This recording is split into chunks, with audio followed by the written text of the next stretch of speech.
During the Battle of the Bulge, the Battle of the Bulge occurred, I believe, in December the 16th of 1944. And the Germans, and the weather was bad.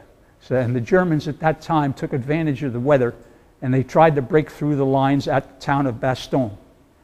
And they took the Americans by surprise because they mustered almost everything they had, and they sent them all, they sent them all in there, and of course they caught them by surprise and surrounded Bastogne and so forth. And that battle went on for a few days, and the first day that we were able to take off and support those troops was December the 23rd, 1944. And Hitler must have gotten every airplane, every fighter pilot or airplane that he had, and he sent them all up, and there were 300 that went against 72 airplanes, because we had two of our bomb groups go out, our group with another group. And our group lost 10, the other group lost 16. Now, I don't know how many Germans were lost, but I'm sure when 300 hit 72, and that's all they did, then we must have done pretty well.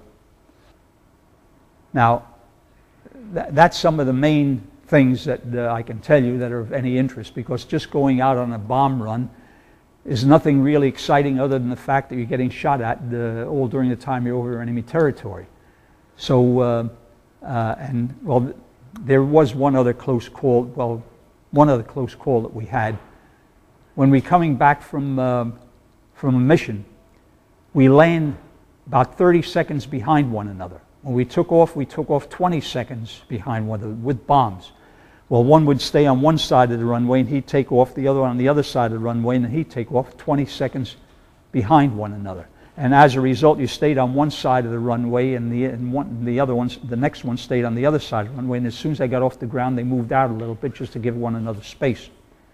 Now, coming in for landing is another story.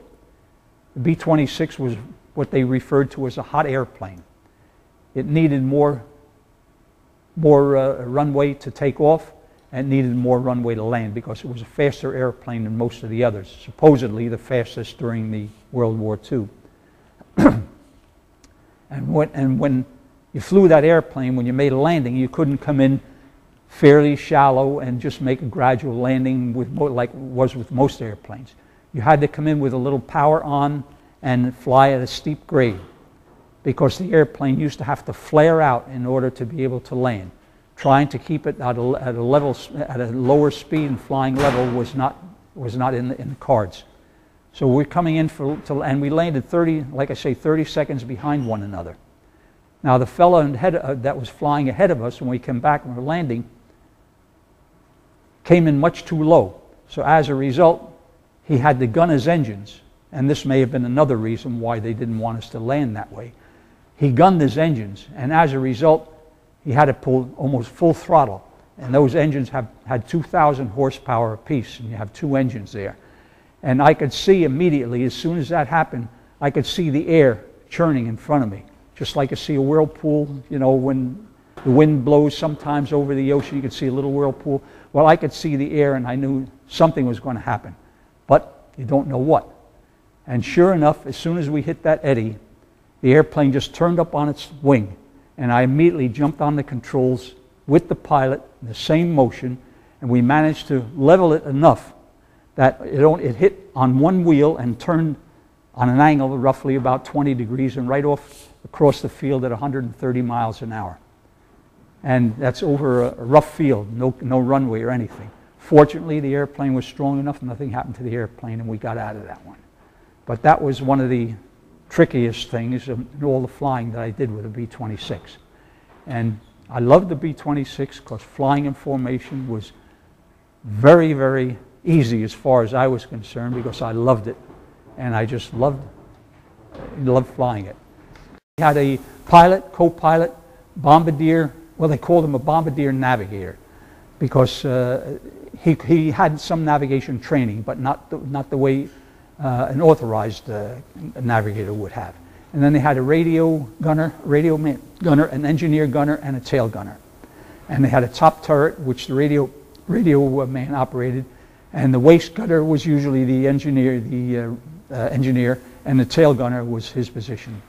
We flew at 12,000 feet. Well, the first missions that they flew over England were disastrous.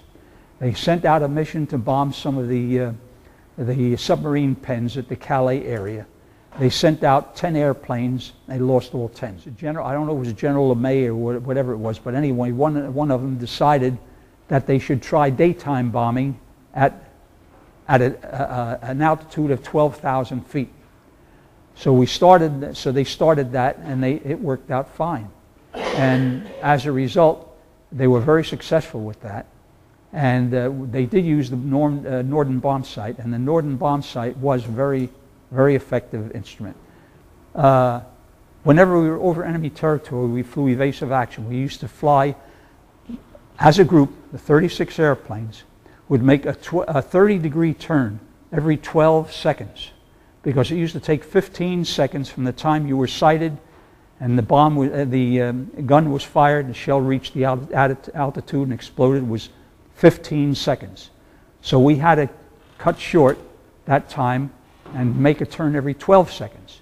And sure enough, every time we'd make our turn, count 1, 2, 3, see 3 shells off your bow or off your side. You make a turn the other way, you find them off the other side. And that's how we avoided a lot of the anti-aircraft guns. And we used to fly this all the time until we got to the bomb run.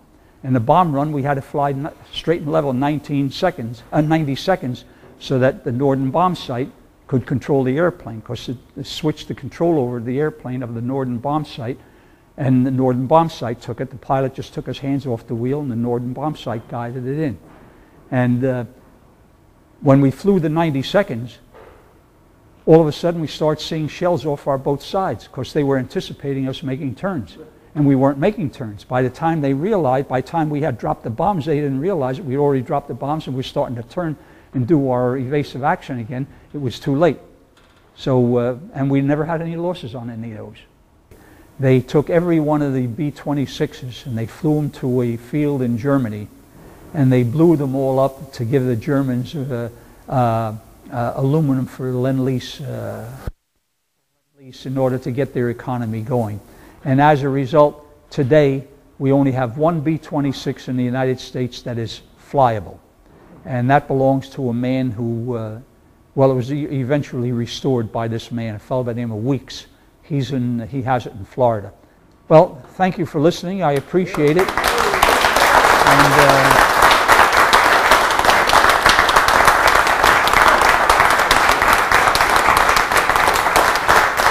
thank you very much. Thank you very much. Thank you very much.